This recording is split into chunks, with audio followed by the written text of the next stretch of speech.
Welcome to the Reboot franchise, episode 9. Now we are here, basically where we want to be, the end of the first season.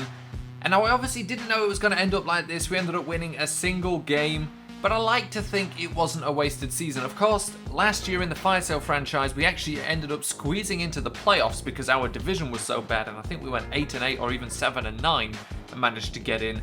This time, obviously, a terrible season in terms of wins and losses. We only get one win, but we do, because of that, get the first overall pick. And it wasn't a wasted season because we had to find out about these players. We're not going to get, 53 players from the draft. So theoretically, I did think about at one point, is it worth, just simming the first season? Or maybe was it worth simming the first season or just, getting it out of the way?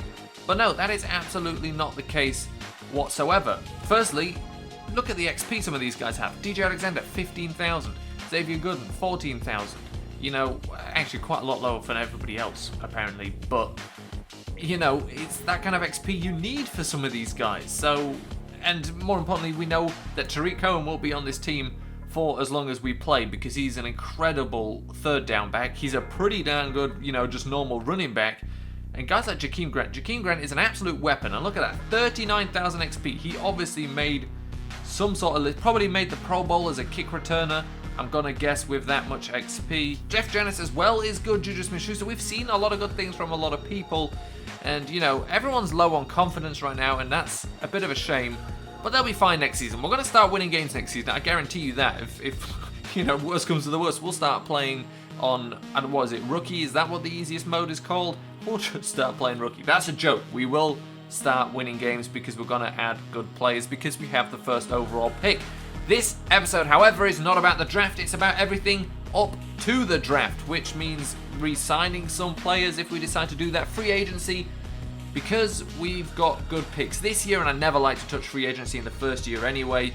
And because we've got so many picks next year, we won't be touching free agency for the next 2 seasons. The third season will be the first time free agency opens, and same rules apply. We can only sign guys coming off of their rookie contracts, which I think actually third season is the same time we touch people Fire Sale franchise. And of course, we'll make that a slightly less important part, but you do need free agents to build any team. You look at any team that went into a rebuild mode, free agents are a huge part of that. The Oakland Raiders, free agents always matter, even if you're building through the draft, just like the Raiders did, just like plenty of teams have done in the past as well. I mean, in the Fire Sale franchise, we signed 2 free agents every season pretty much, and that was it, and we only did that a couple of times as well, so we'll stick to that kind of thing.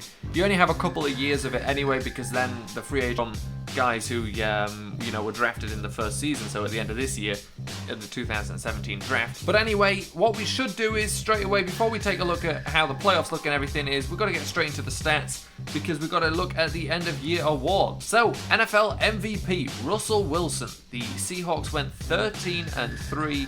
That is not bad going. And Coach of the Year, we saw that in the news already as well. Pete Carroll, 13-3. Now, of course, we're not going to be here, and if we weren't being more careful, we'd have been fired by now, you know that. But of course, they trust us, and it will be fine. I don't think we'll have any players in here. Don't think there's a reason to, because nobody consistently played well enough. Maybe if we'd had Tariq Cohen on the team the entire time, he may have stood a chance at Offensive Rookie of the Year. I don't know, but Offensive Player of the Year is Trevor Siemian. Defensive Player of the Year, look at that. Let's get that salt. Let's get an open wound because we're about to rub it in. CJ Mosley, we send over to the Colts and he becomes Defensive Player of the Year. And I said it at the time. This was one of the guys I was, most upset about having to get rid of. CJ Mosley, look at that overall of 92. We may never get a player with that higher overall in that position because we didn't last year. Offensive Rookie of the Year, Deshaun Watson takes it. Of course, it's always going to be difficult when a quarterback is, a good enough quarterback is a rookie. That was a stupid way to talk. Tariq Cohen is 7th place. TJ Logan is 8th place. Those guys had some nice catches. 1-15. Look at that record compared to everybody else's. Defensive Rookie of the Year, Myles Garrett takes it. I was going to say, of course, we don't have him. I completely forgot about the fact that if either of these guys would have been healthy the entire time, both of them missed quite a few weeks with injury, I think they would have had a solid shot. I think both of them end up getting 10 sacks this year, and they get 9 and 10th. Bit of a shame. Myles Garrett obviously will have played well. Best quarterback, Ben Roethlisberger. Best running back, Le'Veon Bell. I don't think we're going to be on the best running. No, of course not. Best wide receiver, yeah. You know, I like the wide receivers. If we get a quarterback who, you know, can do work, he's got a nice cast around him, to be fair, if we don't manage to sign anybody else in this first year. Best defensive line, no, didn't expect anything. Best linebacker, I maybe expected to see somebody. Xavier Gooden, that's not bad, in 8th place. That's how you secure yourself a little bit of longevity at the position as well, because of course we may be signing a middle linebacker, but we play a 3-4, so he's still got a chance in that other spot. Best defensive back, wouldn't expect anything. Ronald Darby still with the Bills here, and let's see, obviously not, which is a bit of a shame. But best kicker, Justin Tucker didn't do badly, but again, we didn't score that many points, and that is it for the awards. Let's take a quick look in the NFC, just in case any ex-players won any awards. Why not take a quick look at the rookies? Mitch Trubisky getting Offensive Rookie of the Year. Reuben Foster getting Defensive Rookie of the Year. Jonathan Allen right behind him. Marshall Yanda, who we sent over to the Falcons, gets Best O-Line. So that's the awards out of the way. Let's take a look at the wild card playoffs. The Raiders at the Colts, Rams at Packers, Bills at Patriots, Cardinals at Buccaneers. Let's see how it goes. So the Colts beat the Raiders 34-31. At least, you know, it's nice to see our new big rival going further in the playoffs. I say it's nice, of course we don't want them to do well, but they've got a bunch of our old players on there. We want to see them succeed to some extent. The Packers beat the Rams 38-35. The Bills beat the Patriots 31-28, and the Buccaneers beat the Cardinals 28-21, setting up divisional round of Bills at Broncos, Buccaneers at Seahawks, Colts at Steelers, and the Packers at Eagles. So these games ended up 42-27 to the Broncos, 20-14 for the Seahawks, 20-14 for the Steelers. So the Steelers, you know, standing up for the division, beating down the Colts, and then the Packers beat the Eagles 38-27. Of course, it's just 4 teams, easy to see. The matchups will be Steelers at Broncos, Packers at Seahawks. So let's hope for our division that the Steelers make it to the Super Bowl. Let's hope for, you know, divisional rivalries that the Broncos do. But what we can do as well now is go and take a look at the Pro Bowl rosters, because I think Jakeem Grant made it as a kick returner. So of course take a look at what you want, but I'm just going to be moving relatively quickly down to the bottom, obviously only looking at the AFC because that's where any of our players would be. I don't expect to see anybody here, in all honesty. Maybe defense we could expect to see somebody, but again, not really expecting it. Xavier Gooden at middle linebacker number 2. That is cool. That is really cool that he makes it in. I didn't think, you know, we've had really good players in the past, you know, with great seasons at the position, and they don't make it into Pro Bowl roster. Xavier Gooden makes it in. That's really, really cool. DJ Alexander doesn't, but he also had a lot of XP, so I thought maybe he would. But outside of that, we're still expecting to see Jakeem Grant. I would be very surprised. There he is as the punt returner. And that completes this. Of course, what we're going to do is take a look at the Super Bowl teams. But before we look at the Super Bowl, we're also going to take a look at our stats. So the conference games, Steelers beat the Broncos 19-7, and the Packers beat the Seahawks 31-24. So we've got ourselves a rematch. Steelers versus Packers. And because it's a rematch, you know, we want the other team to win, the Steelers. That'd be nice for them. Again, same rules apply. Divisionally, we want the Packers to win just to stick it to the Steelers. But also at the same time, it'd be nice to see the Steelers win and, you know, make a stand for our division, which looked very bad this season. So, Super Bowl time, but of course, like I said, we're going to take a look at our season stats first. So I'm going to gloss over this really quickly. We had 3,010 passing yards total this season. Don't even look at the touchdown to interception ratios. Don't even look at the pass completion percentages, even though 58% isn't that bad. But look at the sacks. Those are ridiculous. Both quarterbacks got sacked a combined 66 times. That's just not right. But, you know, we're ready to move on from that. Let's take a look at rushing, because this was a little bit better. Wendell Smallwood averaged 3.8 yards per carry. It's not great, but 473 yards and 6 touchdowns is pretty nice. Tariq Cohen, who joined us a little bit later, 331 yards, 4.1 yards per carry, 2 touchdowns. TJ Logan, 1,729, 7.6 yards. Maybe that means we should be using him more, or maybe it's obviously only because he had limited number of carries. Receiving, interested to see who leads the team. It is Tariq Cohen with the receptions. With yards, though, is how we like to look at it. And it's Jakeem Grant with 580. We really spread it about here. Jeff Janis with 552. Both of those guys with 2 touchdowns. TJ Logan, 322. 5 touchdowns for him, though. Wendell Smallwood, 314. 2 touchdowns. Tariq Cohen, 303. 2 touchdowns. Seth DeVal, 227 yards and 2 touchdowns. And CJ Uzama, 171, 1 touchdown. Chad Hansen, 123. Tommy Lewis, 93. Keenan Reynolds, 1 catch for 33 yards. And where is Juju Smith-Schuster? There he is, 22 for 290. It's not bad, you know. We get a good look here. We know we like these receivers, to be fair. They're not bad, I don't think. Let's take a look at the defense. This is what I'm interested to see. Look at that. 131 tackles for Xavier Gooden. The man was there the entire time for 31 tackles for loss. A little bit of a Madden inflated stat, but there's nothing you can do to combat that. And he also had 8 sacks. That is quite a crazy number. 10 sacks for DJ Alexander, 10 for Tyus Bowser, 9 for Tim Williams, so he's just short of 10. Xavier Gooden with 8, 5.5 for Chris Wormley, Brent Urban with 5, 3.5 for Willie Henry, D'Angelo Brown, the nose tackle, getting 1.5, Terrence Brooks with 1, Eric Pinkins with 1, and 3 guys with half a sack: Kyle Davis, Marlon Humphrey, and Camus Grugier-Hill.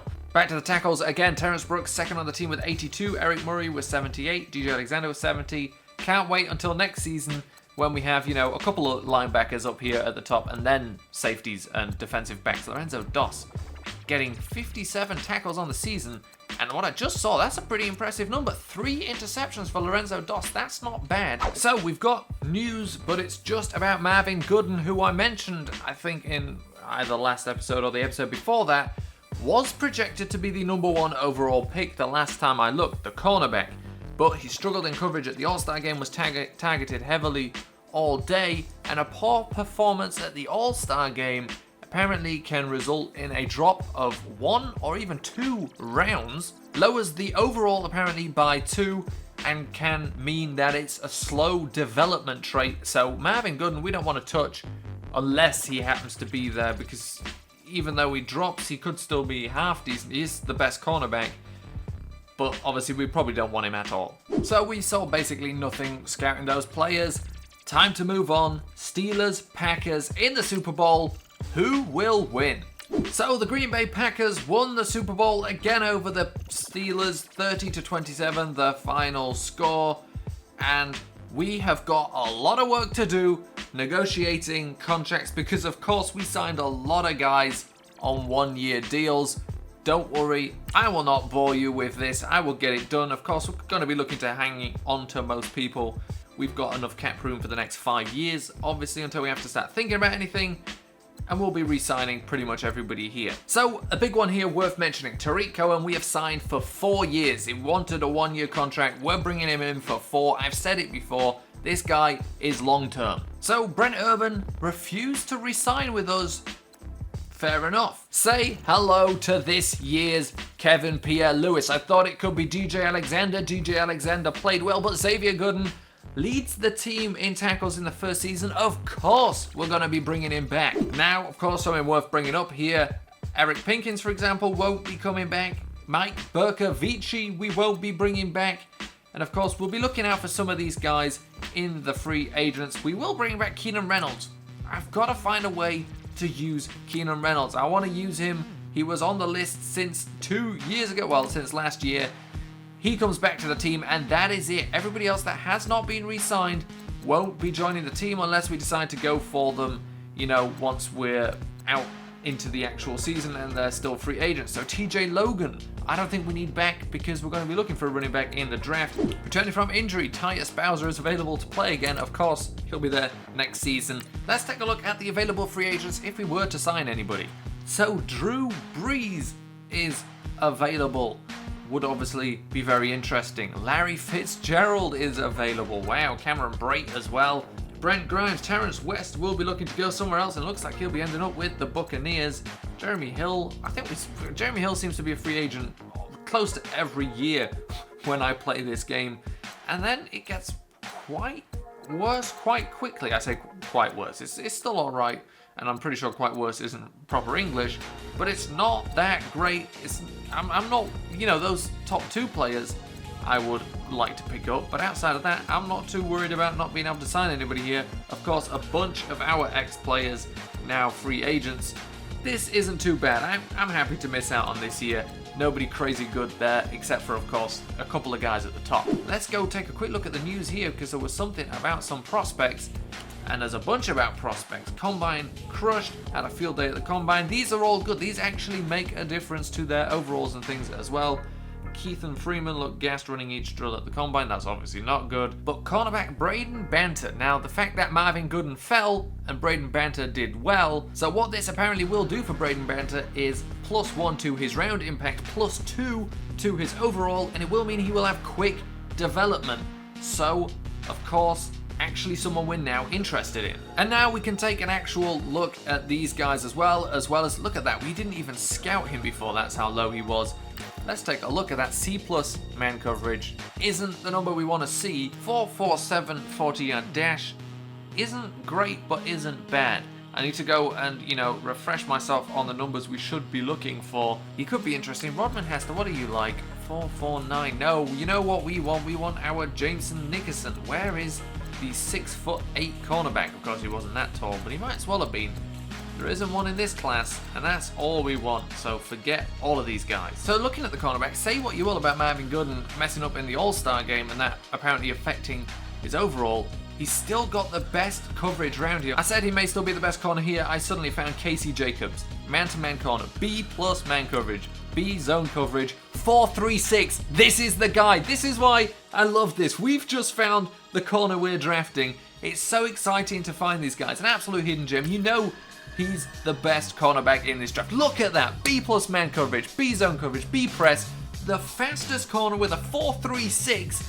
And this is it. That is the guy. Add him straight to the draft board. He is being picked up by us. We'll take him with our first, second round pick if I have to. Wow, he looks good. So what we can do now as well that we've got the Combine results is take a look at wide receivers. So I couldn't actually find who was first, but JT Parker is looking very good. And Rayshawn Carpenter looks pretty good, has nothing special. And then we've got Kevon Flowers. Those are only 3 guys that look any good this year. Let's spend that on that. Look at that beat. That is nice. That is real nice. So here the running backs really need to have a better 40-yard than a 4.62. And I personally want it to be, like a 4.4 or something. Nobody fits that. However, Jaquan Barber, who I thought could be good, and we still could look at, because he is an absolute beast with his stiff arm and trucking and, the #1 running back with the bench press. But no one's really that great. Andre Pede, 4.64, again, too slow. Pierce Moon, 4.57. Trayvon Bromley is, I think he will be a very high overall, possibly the best running back in this draft, but I also don't want to take a chance on him. I don't feel the need. And then I look at Carter Corto with a 4.53 speed, and he's a power back.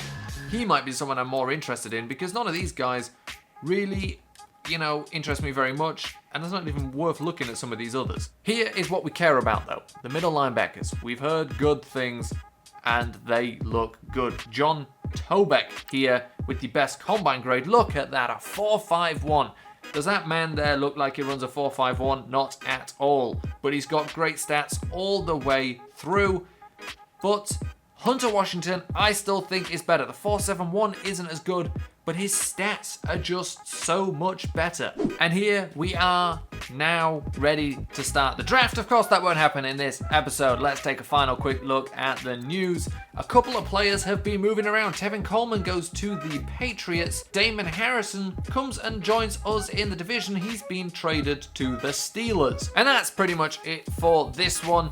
We'll take a quick look at the free agency recap to see where the big players went. Drew Brees, of course, the guy we're interested in. Drew Brees joins the Jets. The Saints let him go, and he's gone to the Jets. Larry Fitzgerald joins the Jets as well. Of course, like we said, they're kind of playing fire sale franchise too. They've got themselves some cap space, and they've used it on 2 legends right there. Cameron Brate heading to the Dolphins, Drew Floyd to the Cowboys, Terrence West to the Buccaneers. Let's just take a quick look. We don't really care. These are all kind of, low-key players. We'll call them that. We won't call them boring. We'll call them low-key acquisitions. Haloti Ngata to the Jets as well. You know what? The Jets are the team to watch because they'll be rivaling this series within this series. They're going to be looking to outdo us, and I hope they don't manage to do it.